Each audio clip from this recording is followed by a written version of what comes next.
Welcome, welcome, welcome. We are continuing book club with The Inner Work. I'm super prepared this time. Only thing I haven't done is had dinner, but I had a sandwich earlier, so we'll call it good until I get off later. Just got off of a TikTok live. So I was on TikTok live just before here. I'm all the way up to Capricorn on my YouTube videos. So I am producing. On to book club, shall we? So we're going to get started here in just a little bit. I've actually done some repair work to my poor book. My poor little book. Okay. I got to go over here and go live. Excuse me. Okay. Handle there. Very good. All right. So we're going to go. Boo-doo-boo-doo-boo.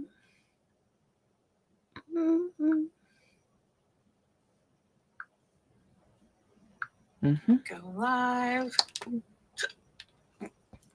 Okay, cool. Good there. Down here.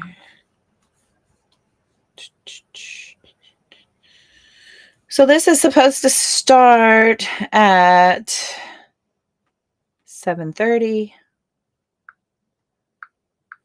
So I'm just going to give everybody time to come on in. Everybody can go ahead and say hello if you like. Just getting started here.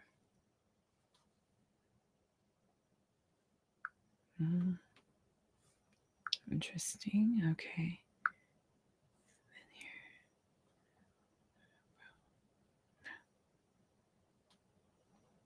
There it is. Cool. All right. Very good. Okay, so far we're counting 2 people here.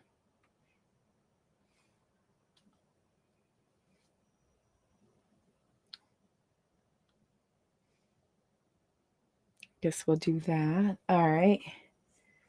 Share. Awesome. Okay. Ooh, shush. My bad. Hi, everybody.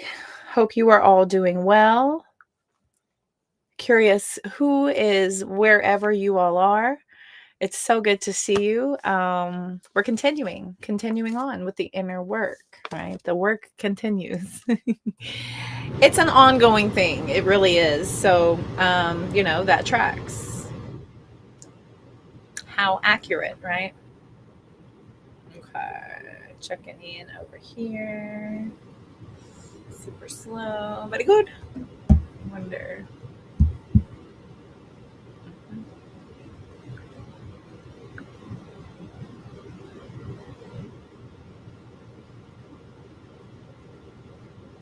Okay. All right. Oh, hey, Zen. Hello. Okay. So here we go indeed. Yes. So we're about to get started. I'm going to give everybody a little bit more time so we can just be pretty conversational. I'm very, very prepared. I've got all the drinks. I've got my eyes to see you with. I've got my book ready. I prepared my poor book. There's a lot of scotch tape in here now. So I've taped here and here and here. And then all that started falling out. Look at my poor book. Look at it. It's just so mangled because I have been in it. I've been in it, dang it. I've been very, very in it. So up until now, right, we've been getting an introduction to the themes of consciousness, the themes of healing, and the themes of enlightenment. So we've kind of been familiarizing ourselves with the different levels of awareness. And just finished chapter 3, where we were becoming aware of who we are and what is that voice that we conversate with in our inner dialogue, and um, discovering that we are the I am, which the I am is the divine, right? So fascinating things.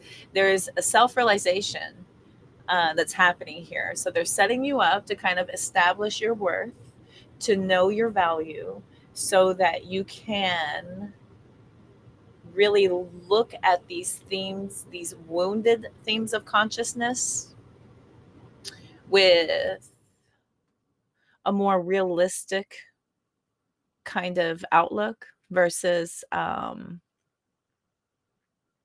versus putting it outside of you. Okay, it takes it and puts it back inside of self, right? So okay. Oh, it's still 8:24. Let's go bop around and see what the other channels are doing. Not much. Is this a loop? That is very funny. They do need to send me a new book for free. You're funny. That is funny. I'm going to like that. Bing. I liked your comment. They do need to send me a new book, especially all the books I've sold. And plus also, I've purchased 3 myself. I sent one to my mom and I sent one to my nephew, and I'm almost certain that neither one of them are reading them. So, Mom, Tai, if y'all want to mail me your book, that'd be cool. I'll take it.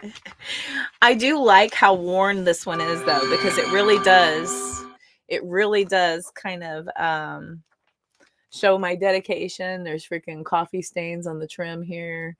It is like very copious notes all throughout. I've worked my little charts. I've made my little notes.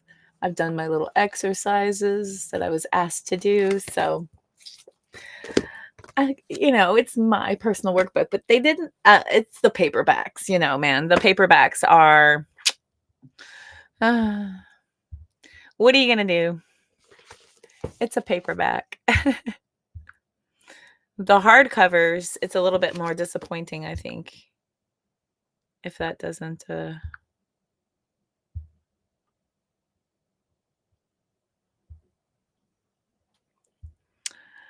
Zen making the rounds. Thank you, sir. Appreciate you.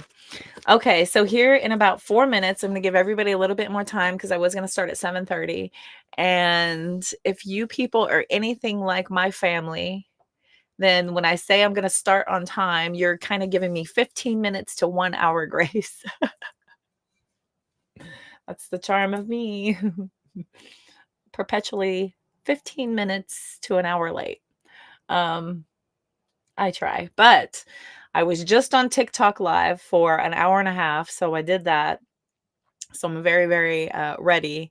Went in, freshened my coffee, came back out, sat down, got really prepared. And now I got my glasses, got my drink, got my book. I'm here early to give everybody time to let the notifications go out. I'm a good girl. I feel like I'm working hard. So we are going to get started here in just a second. But we will start at 7:30 sharp. So, and we're going to start with meeting your mind. Chapter 4, meet your mind. Don't believe everything you think is the first little caption here. And we will reread that. This reminds me of this piece of information that I was given that makes complete and total sense about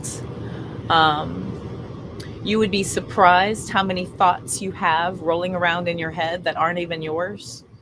They were given to you by somebody else, and you found some way to adopt to that thinking and attach to it and make it yours, right? So there's this real awareness and understanding being called upon you for what you think and what you hear and resonate with.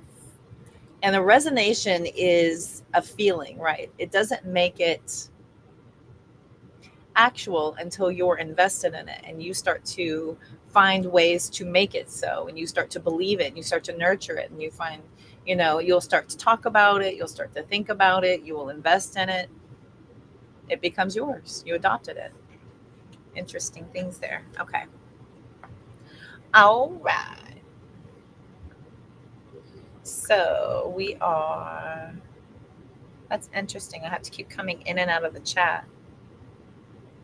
to look at it. Okay, so we'll close that. The live is going good. Instagram's going. Okay. 7:29. 7:29. All right, we're going to get started here in just a second. We have done so far the introduction and chapters 1 through 3. 3 was pretty lengthy, and not gonna lie, I got on kind of late last night and I was already a little bit tired, and so reading it was pretty draining because it's a lot of words, it's a lot of thinking, it's a lot of adhering to it, it's application of it in thought process as well. So here we go. All right, perfect timing and stay off. As a matter of fact, I'm going to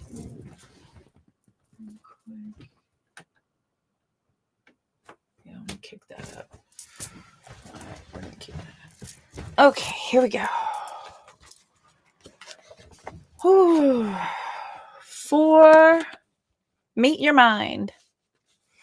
It's interesting because I think of the 4 of Swords with that introspection card, right? The 4 of Swords is like stopping to think, meditation. And it's chapter 4, meeting your mind. Very interesting. So Alan Lokos, Lokos, not like Hispanic terminology for crazies. Alan Lokos says, don't believe everything you think. Don't believe every single thing you think. And we are great at creating scenarios, assumption, lots of assumptions. Just because you think something doesn't make it actual facts, right? Up until this point, you have most likely approached life believing that the mind's thoughts are yours and that everything you think is in fact you. A radical truth that we have not accepted as a species is we are not our thoughts. We are not our thoughts, okay? As long as you confuse thoughts with who you are, you can never actually be free, for you will remain controlled by them. If your thoughts tell you stories fueled with anger and competition, you become angry and competitive. If they spin stories of fear and paranoia, you panic and have anxiety. If they grovel in shame and regret, you become depressed, and so on. Because we have never stopped to question our thoughts, we have in turn become obedient to them. Okay, so obedient that we even think we are the ones thinking them. Very obedient indeed. Okay, we confuse thoughts as us. To question our thoughts would be to question our sense of reality and our sense of identity, maybe even our sanity. But you must have the courage to keep exploring. This chapter may be uncomfortable for the mind because we are going to be exposing its tactics of defense. See the resistance clearly. There is so much more to you than what you think. This concept of watching your inner dialogue as an impersonal observer of it will reveal a theme of consciousness and cause an empowering shift within you. However, the ego mind will do everything it can to convince you to stay subservient to it. This is to be expected, of course, because you are challenging the mind's sense of control and igniting the awakening process. All heroes' journeys must go through a shattering of their old reality in order to step into their authentic one. Understand the resistance of the mind is not out of some maniacal, sadistic behavior, but purely out of ignorance and naivety. It is not an actual enemy, only an inheritance of being born human, same as having a heart, lungs, arms, or legs. It just is what it is. All references to the mind as an enemy throughout this book are simply to reveal that all perceptions of enemies are actually just the mind projected as the enemy. And so it may be useful in the initial stages of our awakening process to see the real enemy clearly, as to stop playing into its games of projection and distraction. Projection and distraction, the main players in your everyday mind's life, everyday mind activity. Every single person battles with this, and most of you give in wholeheartedly with huge investments, huge, major investments. Okay. A higher perspective of love. Okay, so from a higher perspective of love, the mind is like an innocent child and simply doesn't know any better and is ultimately doing what it believes will help it survive. It genuinely thinks it's doing what's best for you, even if it seems atrocious or horrific. It may be helpful to view the mind as an innocent machine or hardware going along with whatever inherited programs and software were installed into it. It literally does not have the ability to tell if a program is good or bad for it, just like a computer accepting a programmed virus without question. Thus, something greater than the mind has to become aware of what is being programmed and accepted. Commit now to becoming the watcher of your thoughts and utilize your observations to grow and change through your newfound awareness of the mind's incessant commentary. Nonstop, for real. By paying attention to the quality of your inner dialogue, you will reveal your current theme of consciousness and your mind's root program beliefs associated with that theme. Remember, you are unconditionally loved and whole, even in the mind's confusion and wandering. You are not the theme of consciousness your mind has attached itself to. You're not it. By having compassion for yourself and surrendering to the notion that you are not your thoughts, you will be able to make it through this revealing process. All of us inherited an ego mind, and we are all in this together. On the other side of the ego's discomfort is eternal peace and freedom. Have courage. Rise to the occasion. This is your moment. So, Bhagavad Gita says, for the one who has conquered the mind is the best of friends. But for the one who has failed to do so, the mind will be his greatest enemy. Conquering the mind creates a symbiotic relationship where you are harmonizing with your mind. Okay. If you fail to conquer your mind, it becomes a horrible master. How did we get here? Letting the days go by. Sorry. Without guidance and awareness, right? You're all thinking it now. This is not my beautiful house. Without guidance and awareness, we have become entranced by the mind's thinking early in life. Okay. Even we have entire education systems that reinforce the notion that the mind is who we are, and it should therefore be praised and developed as a personal achievement and point of pride. Yet almost all of our thoughts are actually only reflections of past experiences and beliefs that have been modeled to us by those impactful in our lives. Parents, teachers, religions, friends, advertising, or society. In an effort to survive best, the mind seeks to quickly become in sync with the perspectives and themes of the consciousness of the family and community. Thus, we take on similar beliefs, thoughts, and emotional behavior in the brain neuron development as those closest to us.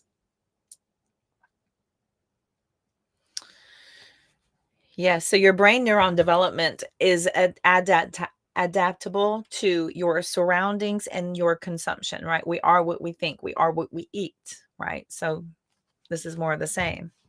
So Jean Ledloff says, our social nature is such that we tend to meet the expectations of our elders. Okay, so meeting the social expectations of your elders.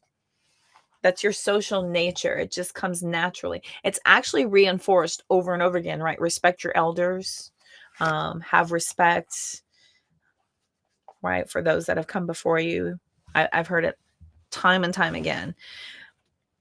Through community and influential figures in our lives, the mind absorbs and creates a mental narrative and a biological neuron blueprint, which we have been referring to as a theme of consciousness.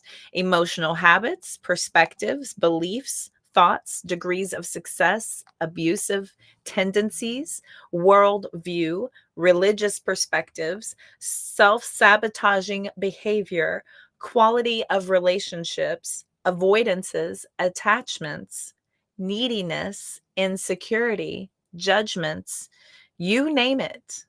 They are all a reflection of the different themes of consciousness we are occupying. Listening to the quality of your thoughts and noticing patterns and commonalities will reveal a theme of consciousness. For example, are your thoughts consistently pessimistic and doubtful, or perhaps optimistic and bold?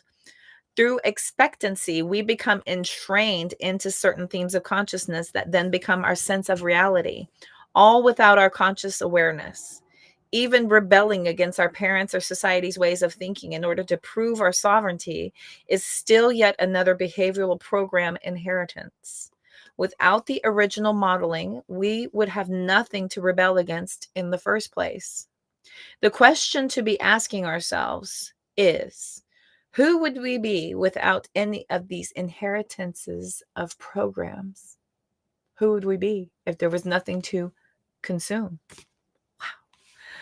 Who were you before you accumulated all your thoughts, programs, opinions, judgments, valuations, and attachments? Who were you before all your fear, doubt, and insecurity covered you? The true freedom and lasting happiness you are seeking can only be realized by breaking out of inherited programming and choosing to remember the truth for yourself.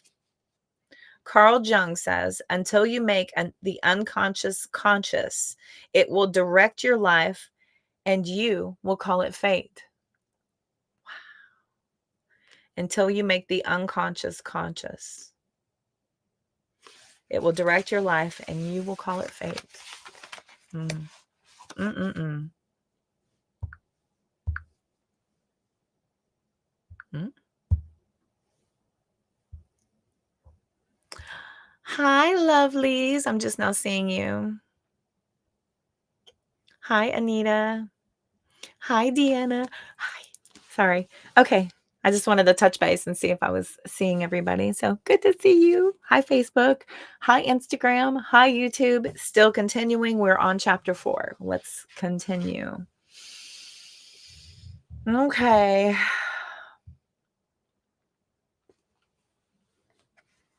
Ego accumulation, the master collector, our daggum ego, entrainment with different themes of consciousnesses, entrainment with different themes of consciousness is constantly happening to us with each new experience of life. The brain either strengthens or deconstructs neuron pathways with every repeated thought and emotion. The more a pathway is used, the stronger and more efficient it becomes. Just like muscle growing, the more you work it. Okay. So training, right? This is about and you've heard this also about creating a habit. What does it take? 22 days to create a habit, right? So you're just perpetually reminding yourself over and over again to think different, respond different, act different, catch that thought, become controlled over that. Okay. Very interesting stuff. So the more the pathway is used, the stronger and more efficient it becomes, just like a muscle growing, the more you work it. Shame, guilt, fear, anger, doubt, insecurity, impatience, judgment, all become strengthened and infused into our biological chemistry each time we choose to go there. The habit of indulging in any particular emotion or thought pattern leads to that theme of consciousness becoming our automatic and effortless response to life. It's automatic and effortless. It's snap judgment, snap reaction, right? When somebody is just that way, they have molded themselves into that person because of their life experience. Themes of consciousness are thus inherited, trained, conditioned, exercised, and reinforced until they gradually become subconscious and generate our sense of who we think we are. Who do you think you are? Sorry. Dorky. Things like skepticism, frustration, anxiety, or jealousy can become so hardwired into the brain that they become quite literally a neurological reflex. It's natural. It's just this snap reaction. Your brain becomes so conditioned by you constantly reinforcing thought and going there every single time. It's the same energy of rising to the occasion, right? If somebody says a certain word, right, it will send some people, it will send them on a loop and they will just go off. And there's very triggering moments where this happens. You can see it, you can watch it happen in real time. It's pretty interesting. Pretty interesting indeed.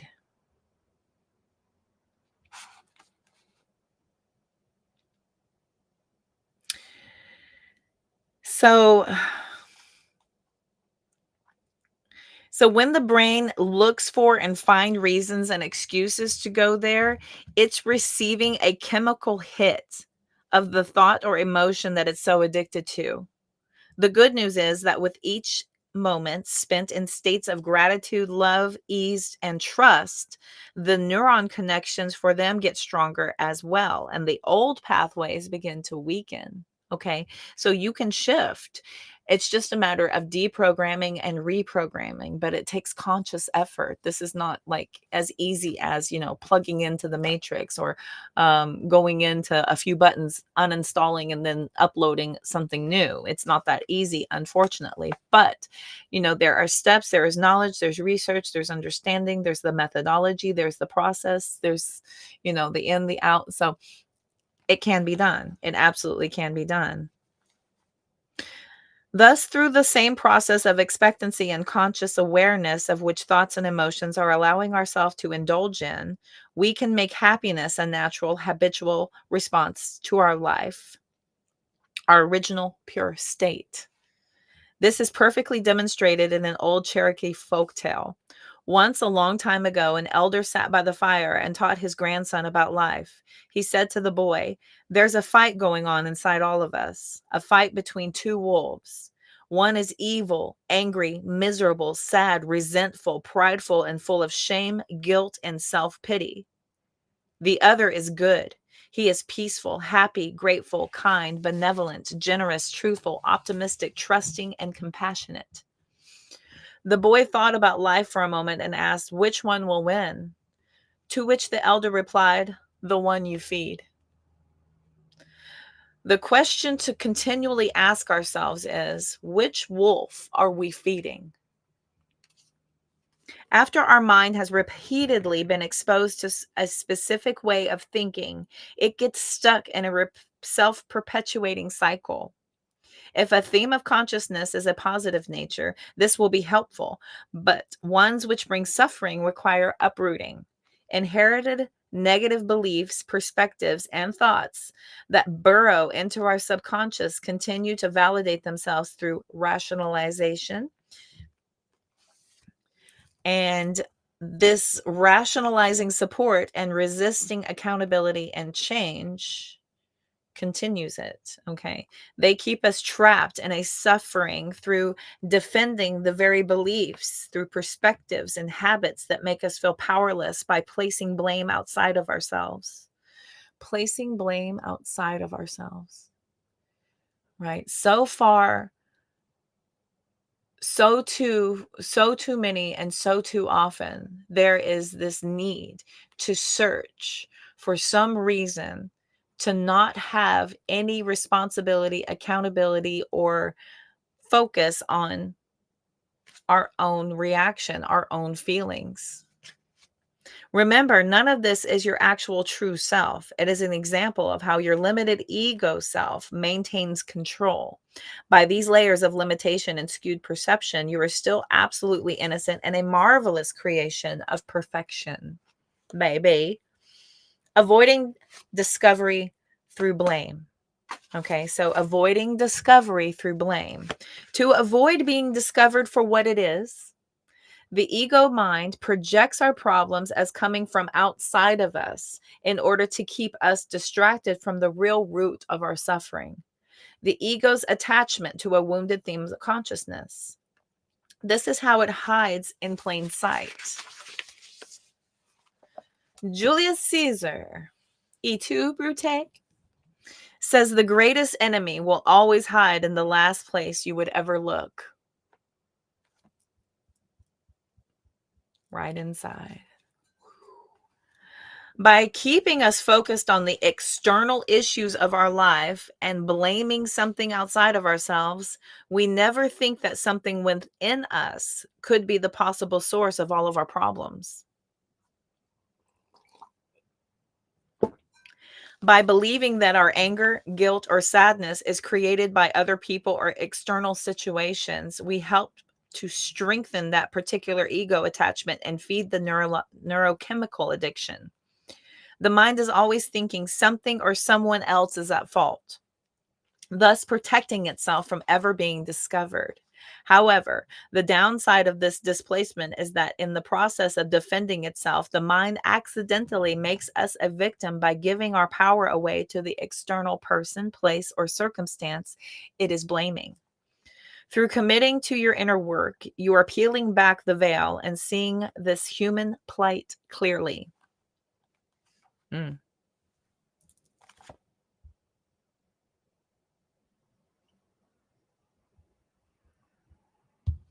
Hmm. So there's breaking the cycle. So we're still in chapter 4 of the inner work for book club tonight. So here we go. We're continuing. Traumatized people tend to traumatize others, right? That saying, hurt people hurt people. So we have that energy there of hurt people hurt people. Those who blame tend to feel like victims, which teaches others to be in blame with them. Those who are prideful tend to be hiding insecurity and try to make others feel insecure. Hurt people passing on hurt to others, thus teaching them to repeat the behavior. And the innocent cycle of ignorance begetting ignorance goes on and on. Ignorance begets ignorance. Oh my gosh, that's that echo chamber. That is indeed that echo chamber I speak of. The mind naively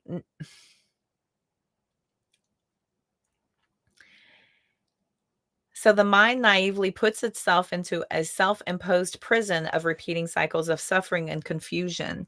Compassion for ourselves and others becomes natural when we see how all of this works.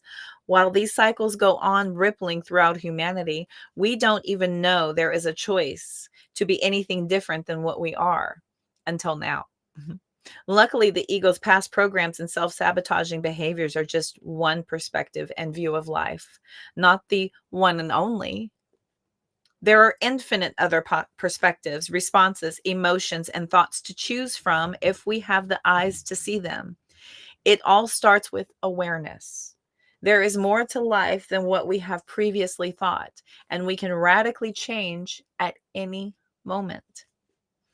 There are entire worlds of possibility yet to be explored within us. Worlds of patience, satisfaction, fulfillment, peace, hope, love, stability, happiness, uninterrupted bliss, confidence, and faith, regardless of what's going on in our lives. Have the courage to look beyond your current perspectives and beliefs. Continue to question your mind and why you think the way you do. Inquire as to who you truly are. Whatever the cost may be, your curiosity as to why you suffer is the key to set yourself free. Know that the discomfort of the ego is to be expected and is actually a sign you are on to something true. If it wasn't true, it wouldn't threaten the ego. Okay? Our ego's discomfort is the doorway to our liberation. Be willing to step into it, lean into it even. So Michael A. Singer, author of The Untethered Soul, a really good book. The day which you decide that you are more interested in being aware of your thoughts than you are the thoughts themselves, that is the day you will find your way out. So the day that you decide you're more interested in your thoughts than you are the thoughts yourself. So being aware of your thoughts. So being aware of your thoughts is thinking like, okay, this thought came in. Where did it come from? What does it mean? Why did I have that experience just now? It's deepening it, right? It's not just letting the mind run on an auto program where it's just thinking, thinking, thinking. You're starting to have consciousness of your thoughts, awareness, and being able to assign it meaning and figure out why it's happening. That's taking control, becoming conscious. Interesting, interesting, interesting. Waking up. Wake up. By becoming aware of the constant mental commentary about our lives, we wake up from the matrix of our own thoughts. We unplug ourselves from the neuron pathways and patterns of suffering that are automatically reacting for us. The beautiful thing about our brain is that it can adapt and change over time as we exercise our spiritual will to override our current programming. It is moldable and has what scientists call plasticity. But in order to fully heal these neuron pathways of suffering, we have to understand them and accept them with compassion and humility. Only then can we move on. Self analysis. Take a moment and reflect on some of your most common thought patterns, such as the most significant beliefs like your self worth, spiritual view of self, or how you think life tends to go for you. Examples might be: no one loves me, everyone rejects me, I shouldn't be this way, God can't possibly love me, I should know better, I am wrong, I deserve to be punished, I'm incapable, I'm a burden, no one wants to help me, I always lose, people always abandon me, I lose everything I love, people are out to get me, they want me to fail, fear keeps me one step ahead, I never seem to have enough, I deserve more, God is withholding from me, everyone is in my way, I expect to get what I want, I hate setbacks and waiting. I am the best, smartest, and most attractive. I know what is best. I am superior and others are inferior. God favors the chosen ones. Or perhaps they are more of a positive nature. I am committed and dedicated to goodness. I can handle the responsibilities of life with integrity. God is just. There is enough for everyone. There is no hurry. Arguing doesn't change anything. The world does just fine without my opinions. I don't need to get involved. I am talented. I am always doing my best. I enjoy being a great service to others. Life is filled with opportunity for me. Everything is always working out for my benefit. My life is a glorious gift. I forgive others and can appreciate everyone's uniqueness. Knowledge is power. I say that all the time. That's my favorite. It is wise to be a loving person. It is rational to seek the betterment of self and others. I am loved and love others easily. I am always supported and guided. I am completely loved and sustained by faith. God loves me unconditionally. Either version of those stories came from somewhere. Whether a positive nature or a negative nature, they were installed into us through experience, modeling, trauma, or adopted out of a defense or curiosity. Take a moment and acknowledge that almost everything about your mind's perspectives, beliefs, judgments, values, and desires were inherited and modeled or developed as a coping mechanism. Some were beneficial and others were not. But nevertheless, you have to accept that you had been born into a different family, different time, different country, different religion, different gender, or just overall had different life experiences. Your thoughts and beliefs would have been completely altered. So, who you are, so who are you? So, who are you without any of these inheritances? What innocent, pure soul is underneath and behind all these messages? Whatever our inner narrative is, conscious or not, our mind will always find a way to rationalize why it is right and the best way for us. This is how it maintains boundaries of control and what society typically refers to as someone who is close minded. The mind can be incredibly tenacious and resilient. The untamed mind is obsessed with being right or making a point or being justified, or even if it brings suffering or death. Even if it brings suffering or death, it just has to be obsessed with all of those things. As an extreme, Adolf Hitler, for example, believed he was completely justified and right in his thoughts and actions, even at the expense of millions of souls. The mind is innately limited, biased, and naive. We may think that just because we're adults, we should all know better, but that just isn't the case. The mind does not know better, or else it would do better. Compassion is therefore crucial. In fact, the greater the aggression, pride, or selfishness, the greater compassion needed for the torment going on within the mind exhibiting such behavior. Like can only come from like. Hate does not come from love. And love does not come from hate. Aggression and violence being expressed to others can only come from a mind that is aggressive and violent towards itself. True power, security, and love don't hurt others and have no enemies, only ignorance and lack do. We are all projecting our current spectrum consciousness at any given moment. We're all trying our best with what we were given. Underneath it all, we are always innocent, no matter how grotesque and faulty the ego judges others or ourselves to be. Remember always that we are beyond this. We are beyond this human body and mind. Begin to not take it so personally, but instead seek to understand with humility and compassion for the human condition. Woo! Nice. Hi, everybody.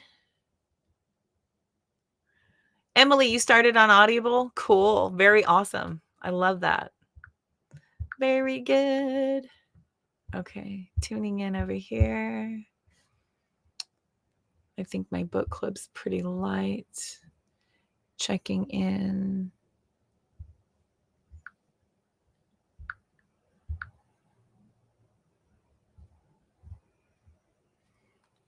All right. And YouTube is also light. Very good. Going back.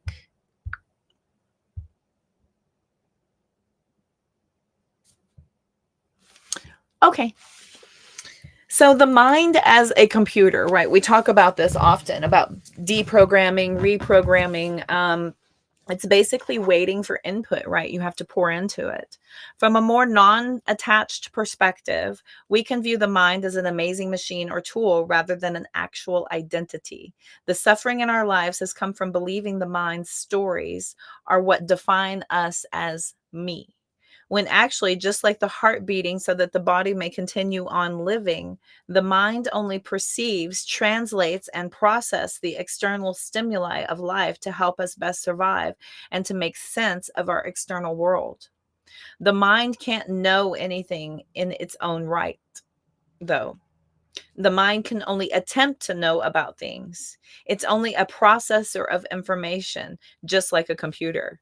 The mind's library is made up of a collection of descriptions, categories, and symbols. It can't possibly commute the infinite details within any given moment accurately, and even has a hard time remembering where it put the car keys. It is completely incapable of grasping the grandness of its own existence, but yet still somehow tricks us into believing that it knows everything. Witness how it has an opinion on just about everything and everyone, even on subjects it has never actually researched. Yet we are all out there walking around with our social media PhDs, right? I heard it on the TikTok. I heard it on the Instagram. I heard it on the Facebook. I heard it on the YouTube. It must be true. Must be. Some influencer told me so, right? That is so funny. Oh, even if it's never actually researched, it still will come up with something. It is all grand vanity. It does secretly, at its core, believe itself to be a god, after all. Ooh. On top of that, it's only capable of seeing things away, not always, and therefore lacks humility and acceptance of its limitations. Our true self, which is beyond the mind, is the one who actually knows by virtue of being all that is, at which point nothing needs to be said, thought, or proven, for it just is. Existence or beingness, complete presence in the moment, is the nature of our true self. Meanwhile, the mind only describes life on a superficial level, never capable of grasping its full divine essence. We all know we exist, but it's not something we can necessarily explain or quantify, nor is it required.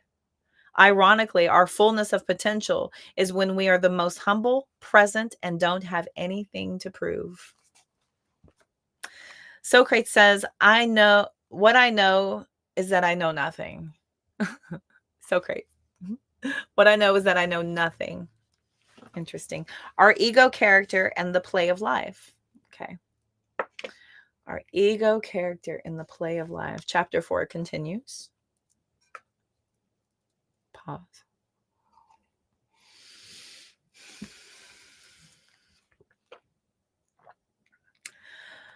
The mind is the source of all our negativity and suffering, and yet we have innocently listened to it ramble on while it attempts to solve its self-created problems.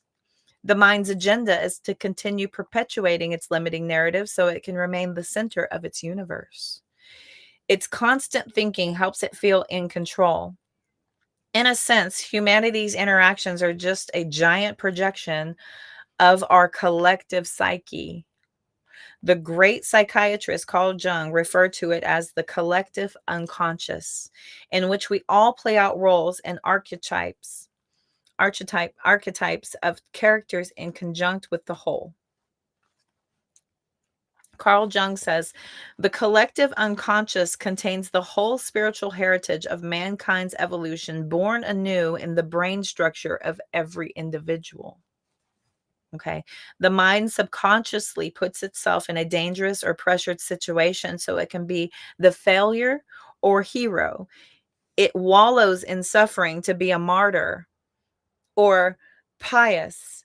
It sees its life as hard and full of challenges in order to be a champion or a victim, and so on. All roles ultimately are imaginary, and attachment to them has to be shed eventually if we are to know true peace. Being in the world but not attached to it.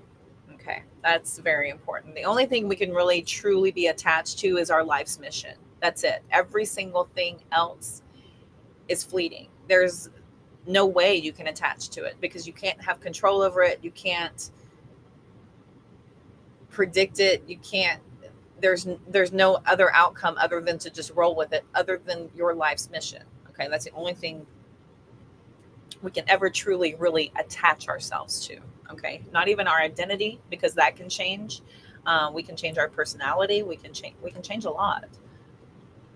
A mission is something that you can definitely attach yourself to and follow through with great success and great results. When we are living in our ego, it is like an actor getting consumed into their role so deeply that they forget who they really are. unable to return to their original state of consciousness. We might become frustrated or bitter as to why life doesn't feel authentic, like something is missing or off. Thus, we search our entire lives trying to fill a void that is coming from thinking something needs to change out there, never thinking that what needs to change is actually in here. True freedom and lasting happiness are found in the balance between effort and non attachment to your roles. By giving your very best in all that you do and simultaneously letting go of the outcome or merit, you will truly be fulfilled and full of joy. Whatever you are called to do, know that you were born to play your perfect part in this grand symphony, and it can only be you to do it. No one else can be you. That is why this is your hero's journey, for it can only be you. You are the one. You are absolutely vital, wanted, and needed. Each one of us has a specific, meaningful part to play in this great theater of the divine. And yet, with that being said, do not take your role in life so seriously that you make living a burden.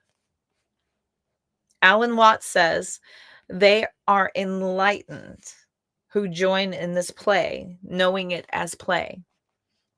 For people suffer only because they take as serious what the gods made for fun. Whew. That's so true. That is so true.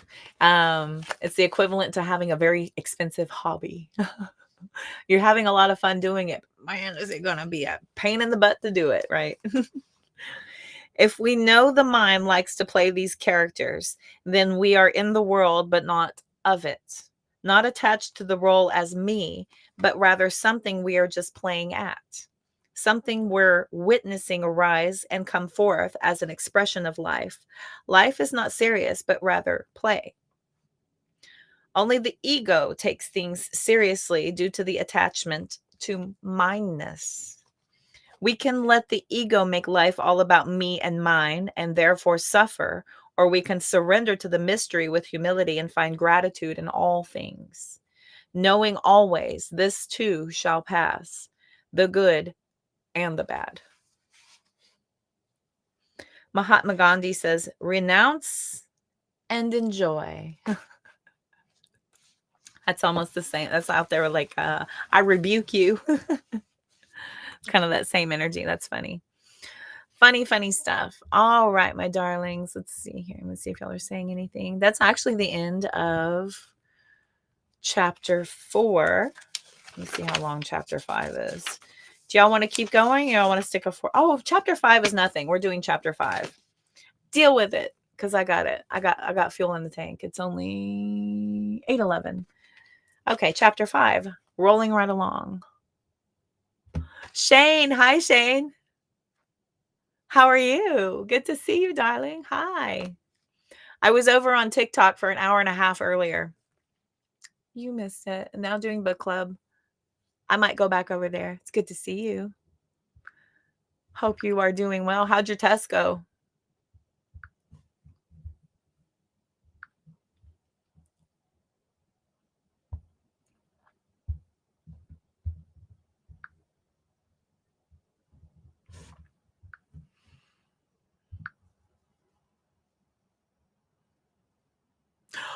Not good? Oh, I'm sorry. Oh, I nailed it again. Yeah. Sorry. Well, I'm not sorry. I just, just reading the cards, baby doll. Just reading the cards. That's funny. You're so cute. Hi, Victoria. Passed, but by far the hardest test to date. Yeah, it's just going to get harder, honey. That's the way it is. You signed up for it. You paid big bucks for that too. So enjoy. It's supposed to be hard. It is. It's good. You'll be fine. It's just improving you. That's all they're doing. They're improving you. That's why we get tested in life, is to make you better. So you can do it. You're a freaking boss. You're a boss. You can take that test and own it. Own that test. Own that test. Yes. Everything is okay. Yeah, everything is okay. Exactly. 10 swords down. It's fine.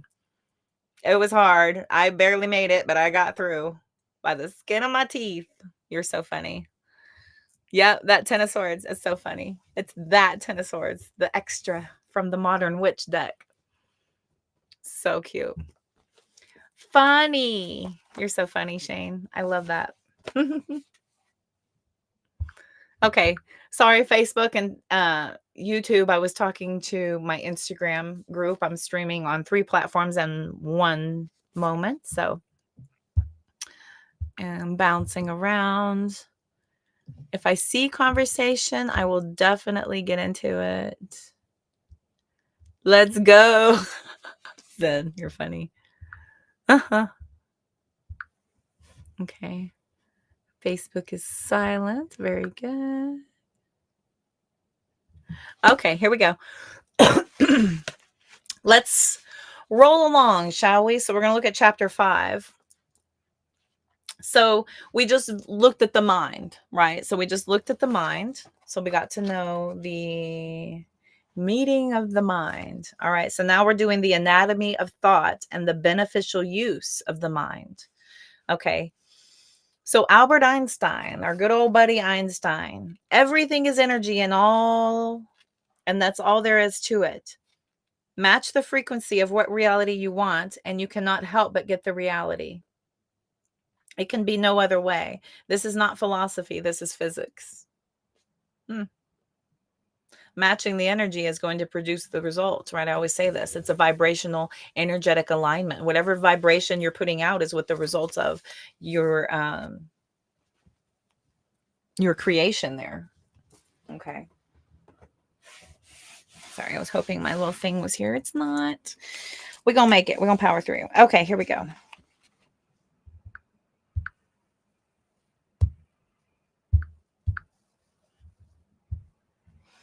All right. So, chapter 5. Before any thought comes into your mind, it can be imagined as first floating into an infinite ocean of potential, waiting to be expressed. The divine the divine unmanifest, infinite potential. Anything is possible. Okay. So before any thought comes into your mind, it could be imagined as first floating in an infinite ocean of potential waiting to be expressed. The divine unmanifest, infinite potential, anything is possible. And just as a radio has the ability to tune in to a variety of stations over the airways, your mind in the same way is simply an antenna receiving thoughts depending on which frequency or theme of consciousness you are tuned into. Okay. In quantum physics, this is referred to as Heisenberg uncertainty principle, in which human consciousness affects physical reality and not the other way around. Everything is available. All discoveries, inventions, cures, and answers to societal issues are waiting to be manifested through our inspired thought and action. We actually need to prepare ourselves for receiving and allowing such genius ideas. They can't be forced or sought out, only invited to be realized. Thoughts are picked up from the infinite field of consciousness and are always gifts and never actually ego generated. Beware of credit seeking. Only the ego wants credit. Nikola Tesla says, "My brain is only a receiver. In the universe, there is a core from which we obtain knowledge, strength, and inspiration." So our brain is just an antenna that tunes into that core. Okay. The irony is that our Western society has taught us that thinking is the only way to solve a problem, as if it is something that takes effort, strain, and deserves praise, but is actually a surrendered receiving attitude, which is most effective for insight. And even then, it is not personal or coming from a me. True genius is given and accompanied by humility. Therefore, it is wise to practice giving thanks for all beneficial thoughts and simply release all that brings suffering. Be unattached in both cases. So Rabindranath Tagore says everything comes to us if we create the capacity to receive it. The ego mind can only think about and fantasize about things it has already been exposed to, like a database of memory and past programs. That's why we tend to say things such as, my mind is spinning, or my mind won't stop, because it goes in circles, repeating thoughts from its past index library in an attempt to figure things out, or just ramble when you're trying to go to sleep. When the mind is constantly active, rehashing the past, or projecting into the future, it is not able to be truly present and therefore receptive to genuine insight within the now moment, which is the only time inspiration could ever arise. In order to receive a new thought, we must get silent and still. When we are able to create spaciousness in the mind, we then open ourselves up to receiving genuine inspiration. Within practice and devotion, this surrendered presence of inspiration can eventually become our very awakening moment. This is our very waking moment. This has often been referred to as flow state, in which the mind is silent and inspiration flows unencumbered as we are deeply present and responding in the now. That's in the flow state. That's just being in this moment of existence and flow. Oh, so fantastic. Whew. The body just knows what to do, and creativity and inspiration come forth effortlessly. We just know beyond thoughts. Ram Dass says, the quieter you become, the more you can hear. I also am heavy on this use of this statement, right? Only speak when you can improve the silence. So the quieter you become, the more you can hear. So the silence is golden. So silence is whenever we are able to truly generate and be and exist in the moment, right? When our mind is rambling, when our words are going on, when our mind is distracted, when we're searching for many things, and there's all kinds of, and just words and dialogue and thinking and remembering, and it's chaos. It's chaos. It's distracting. It's a lot of distraction. So you can hear a lot more when all that shit's up, right? Silence isn't empty. It's not empty. It's full of answers. Everything you could ever desire to know is available to you. The mind fears silence because it believes that if it stops thinking, it might go insane. Nothing will get done, or perhaps it will even die. And so, out of familiarity, the mind never stops thinking due to fear of the unknown of silence. Yet, in the silence of the mind, all continues on joyfully without need for commentary. We must be brave enough to find out for ourselves and trust we will just know what to do and say. Everything will still get done, and life will carry on beautifully. In fact, we will go about our lives without fear, stress, or insecurity, all products of the ego mind. Could you even imagine it? No more fear, no more worry, no more doubt. This is your potential and your destiny. Ooh, can you imagine? Paying attention to the station, right? The station you're tuned into, because thoughts are downloaded and given to the mind. It's important to become aware of which station or theme of consciousness you are tuned into. Do you find that you are often tuning into the station of frustration or angry? Are you impatient or dissatisfied? Are you always thinking about what is wrong or missing, what you don't have? Or are you embodying the theme of love and inner peace and thinking about all that is right, good, and aligned in your life? If you are not consciously choosing a frequency by default, you will either become the frequency of your environment or frequency of a past program. Just as you would change the station of a radio to hear a different music, you must change the theme of consciousness you are tuned into if you want to experience different thoughts and emotions. Through consciously exercising your spiritual will, you can tune into a new station, and your mind will become the receiver for a new wave of thoughts. It is through your declaration and invitation for something new that inspiration flows. This is one of the ways the mind can work for you and be a tool of inspiration and intuition in this physical world. Dr. Wayne Dyer.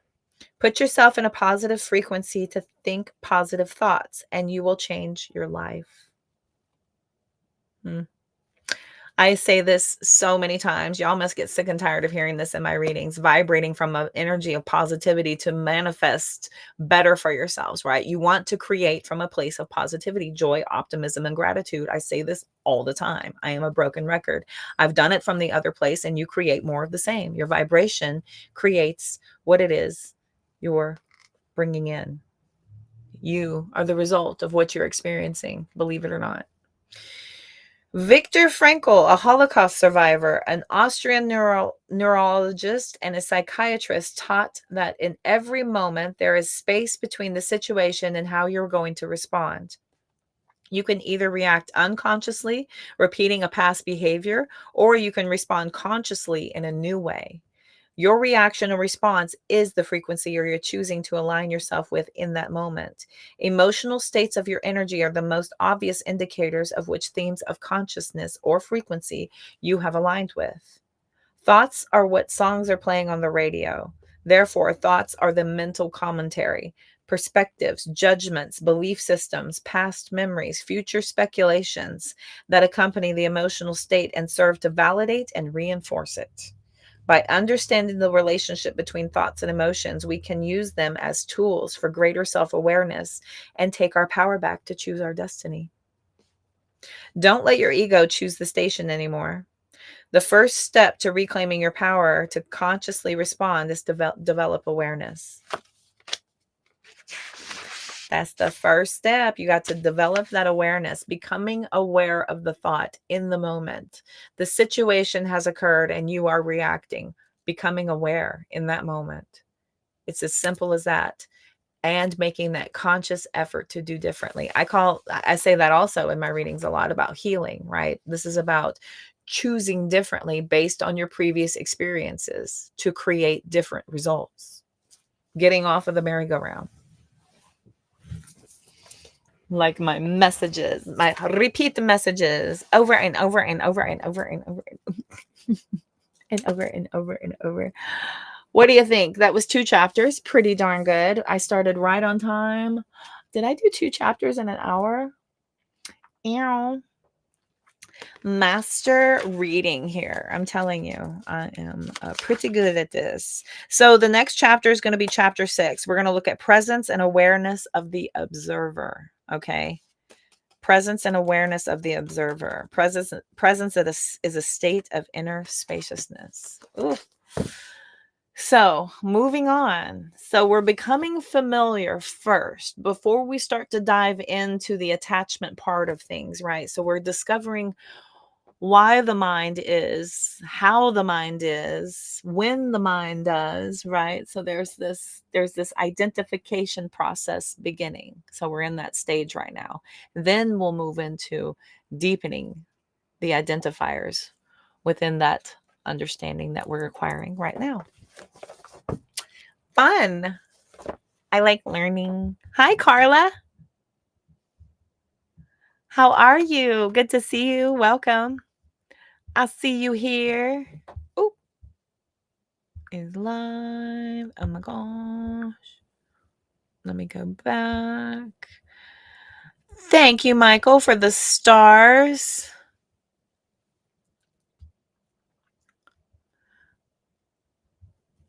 Oh, Michael, very good. Thank you for the stars. I appreciate it. Thank you, thank you.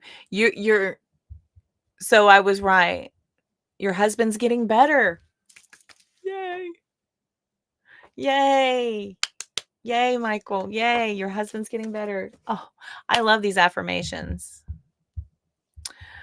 I get a lot of people coming back in, pretty pissy with me about what I read and how I read it, but it's a refusal of the message. The cards don't lie, and they're reading that energy in the moment. I can't tell you how many people come in and try to chew me up and spit me out for it, but Perception is a very funny thing. Very funny thing. Michael, I'll answer questions for you. You sent all them stars. Happily. I'll answer some question. You got a question? I'll answer a question for you. Give me one for Michael. I'm doing book club, but you sent a bunch of stars. I appreciate you. If you got them. I'm going to run to others real quick. All right. I was on TikTok for an hour and a half before I came on to do book club. So I was over there answering for discounted paid reads. I'm only doing collectives lately. I quit doing the free yes and no's. It's pretty draining. I've been doing this for about 3 years now. I will occasionally, every once in a while, still continue to do that charity because it is a part of my spiritual philanthropy to continue to give and offer that to people. But it's I'm on to bigger and better things. There's bigger things I'm doing to be able to offer better help. So I'm having to pour myself into different avenues versus just expending 6, 7, 8 hours of answering questions over and over again. That's a lot of my energy. I'm working towards accrediting myself, looking towards aligning myself towards coaching, getting through a lot of these books, trying to work with other colleagues as well, thinking of things there. So generating a lot, growing and evolving. So the free days are wrapping, but there's a lot of readers out there. There's a lot. And, do your research to make sure that they're actually disciplined and attuned to their intuition before you go giving money away, right? You can hang out with them, watch them do their lives, watch them do their readings, make sure that, they kind of have the ability to tune in, make sure that they're not flashcard reading, with the cards. Every card means the same thing every time. And they're just, continually telling the same story over and over again. It's probably not legitimate there. But if somebody's actually giving you intuitive message, there's depth, there's difference, there's evolvement, that would be a good avenue to go into. And there's plenty of people that are actually doing the work to nurture their intuition and to actually connect to bring good message. So looking to see if Michael would like to ask a question. If not, I'm going to run away. Checking again. I don't see you, Michael. I'll give you a like with your virtual gift. You're so sweet. How do I like it? I can't even like your like. Oh. Oosh. My coworker's here. Okay. Running around, just like sitting in your TikTok live. You can totally sit in my TikTok live. I love it too. It's good fun. Yeah. There's lots to talk about. There's lots of other people having conversations. So yeah, it's fun. I enjoy having you there. Are you kidding me? You're an excellent asset, Shane. It's been wonderful having you. Definitely. All right. Okay, so I don't believe Michael's coming back with a question. I have waited for quite a while. I've gone in and out. Oh, will your house be... Okay. Will your house edition be finished? All right, cool. Got you. I see you. I had to go out and come back in order to see it. That's terrible. Okay. Will your house edition be finished? Will Michael's house edition be finished? Will Michael's house edition be finished? I'm so happy your husband's going to be okay. I'm so happy. I usually don't do those types of readings unless the divine is just screaming an answer in my head. So I'm very, very happy that aligned in that moment for you.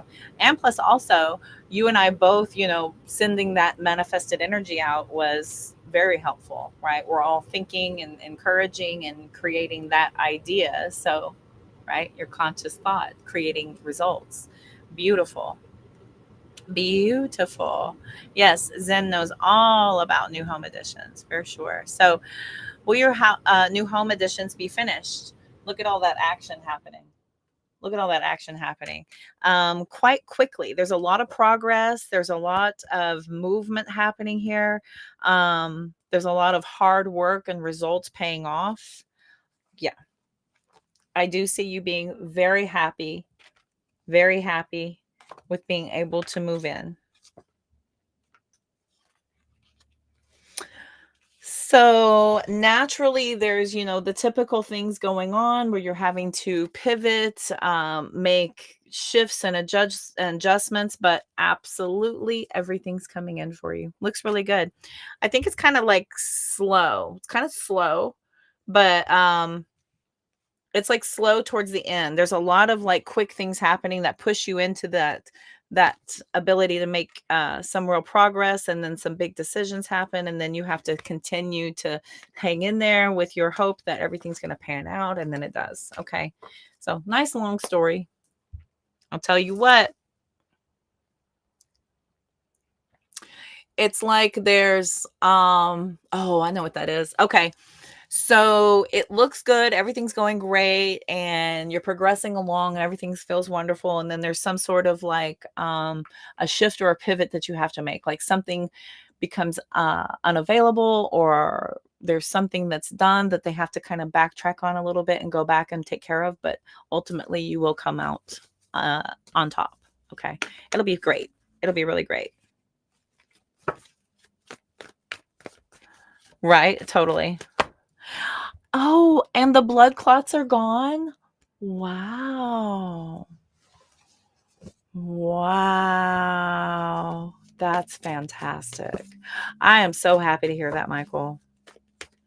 That is beautiful. I love that. I'm so happy for y'all.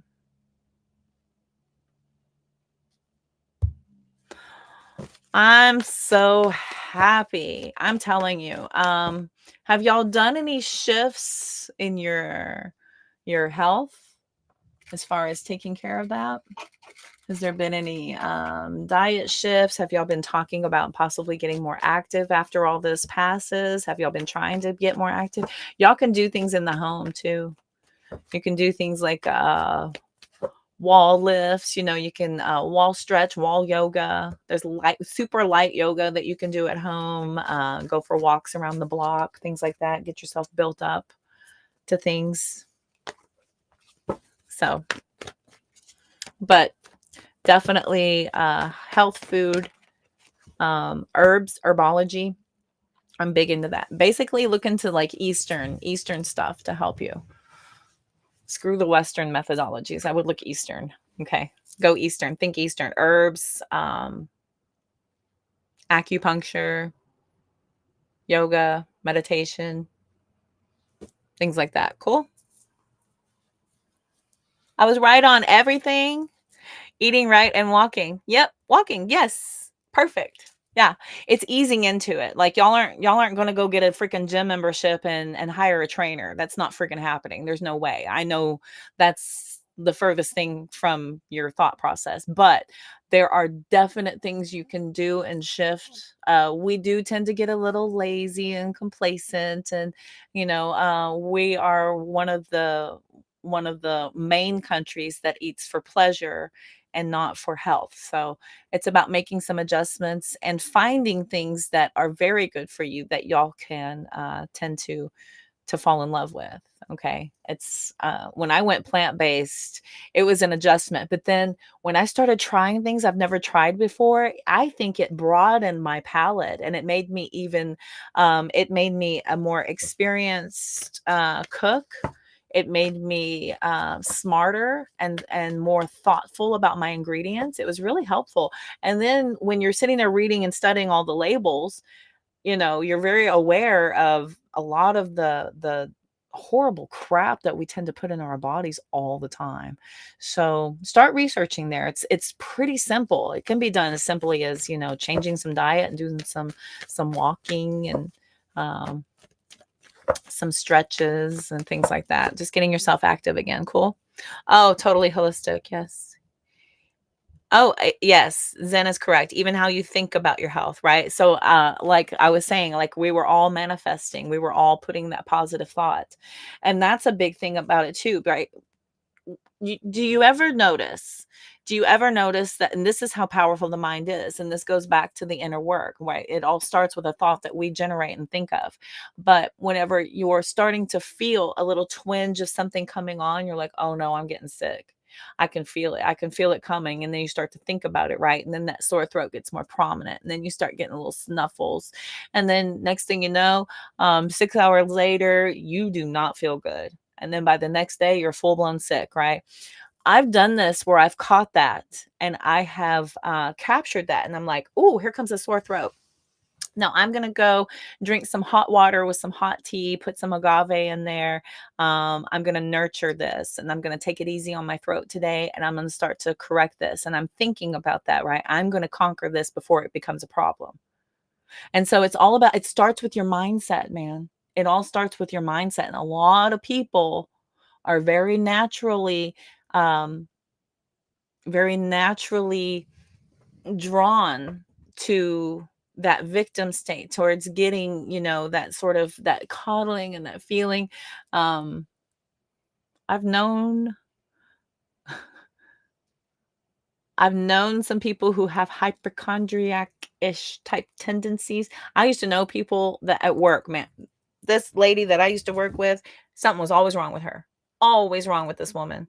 Next thing you know, by 2 o'clock, she would be sick as hell trying to find a doctor to go see by that afternoon because she just, uh, I knew she just didn't want to be there. And she was a manager for crying out loud, but there was always something wrong with her. And when we got really busy, her carpal tunnel would act up. And when, she had to do massage or shampoo, all of a sudden she was hurting real bad, those type of people. So you can absolutely talk yourself into anything. You can bring it on and you can send it away, right? You got a nice long weekend coming up and you've asked off for this months in advance. And man, she is happy go lucky leading up to that vacation coming up. There's nothing wrong with her. Everything's great. She's never felt better.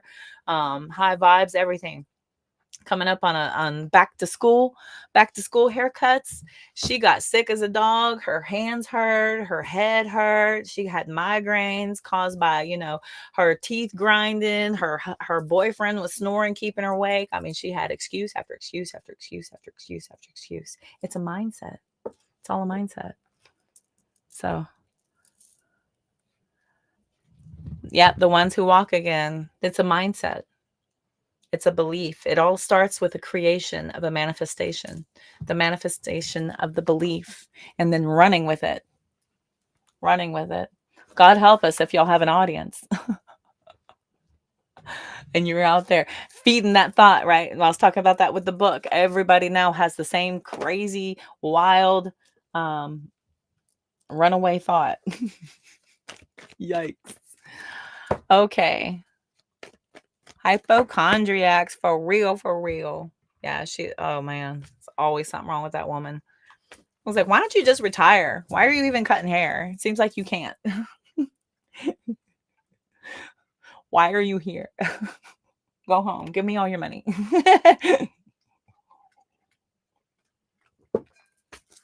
Man, I cut everybody. I don't care. Sign me up. Line them up. Line them all up. I love it. I'm here for it. Okay, kids. Oh, that's funny. My TikTok is still on the cat being there with me. That was a long time ago. Beautiful. Okay, darlings. I feel like I'm going to go ahead and end the reading here. It's about 8:45 Eastern where I am located. I will be back tomorrow. We're going to pick back up on chapter 6. So tomorrow we're going to start with chapter 6. If any of y'all have enjoyed this so far and you haven't caught up, I have the introduction, chapters 1 and 2, and then let's see. I think I did 1, 2, and 3. And then I did 4 last night because it was pretty late and I was tired. And then, nope, it was 1 and 2. Anyway, I don't even remember. Girl, boy, I am tired. Okay, I guess I'm tired. Shoot. Okay. Anyways, I did not get my meditation today. I did get a meditation yesterday, but I did not get one today. So I'm a little off. But yes, 6 today. We just did 5 and 4 today. Yesterday was 3 alone. And then I did 1 and 2 before that. That's what it is. Okay. That's what it was. Now I'm alive. Okay, if I do get some more fuel in my tank, I will head over to TikTok later. Otherwise, I will see you all tomorrow. And again, the YouTube videos have all started going up for a while now. All I have left to do is Aquarius and Pisces. All the other readings are up. Don't forget to check your other placements. Don't just go by your sun sign, because I run them from sun, moon, Venus, and a rising. So check all your placements. They're all up for September, except for Aquarius and Pisces. Those will be coming up very soon, probably before September even gets here. And then we'll move back into the collective readings whenever I get back into the swing of things. I'll probably do a few generalized readings, but mostly live. So I'm going to be on here live a lot. So follow me, hit those buttons, the notification buttons, all the things. Next book again is going to be the 4 Agreements. I have 2 books that I'm looking into for the next books, thanks to my collective suggestions. So I am taking suggestions. Thank you all so much for those. I will definitely look into those. So we are continuing the inner work. Next is the 4 Agreements, and I'm looking into 2 more after that. Big rave reviews on book club. I've enjoyed having y'all here. Thank y'all so much. And until next time, I'm wishing you all the love, light, and positive vibes you can possibly